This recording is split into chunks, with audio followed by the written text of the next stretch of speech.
तर बघा माझ्या लेकीचा असा कालवा चाललेला असतो. म्हणजे दिवसभर तिचे पप्पा कामाला गेले की नाही मग ती पप्पा पप्पा करत बसते. आणि मग आज सकाळीच तिने खूप सारा पसारा केला होता घरात. मग तो आवरला आणि नंतर मग डब्याची तयारी करायला घेतली. तर आज डब्याला होत्या चपात्या आणि भेंडीची भाजी होती.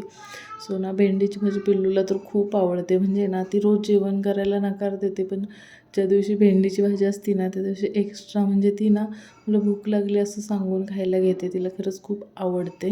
आणि मग आज घरात गावासून आल्यापासून एक घर थोडं थोडं आवरायचं चाललं आहे. सो घरात पण खूप पसारा होता, मग तो पण आज आवरून घेतला. आणि नंतर मग पिल्लूला आंघोळ वगैरे घातली. म्हणजे तिला रोज लेटच आंघोळ घालते, सो तिला आंघोळ वगैरे घातली. आणि तेवढ्यात आमचं पाणी गेलं. नंतर मग 1-2 तास पाणी नव्हतं. पाणी आल्यावरती मग भांडी वगैरे धुवून घेतली. सो असा होता आमचा आजचा दिवस. व्हिडिओ कसा वाटला नक्की सांगा.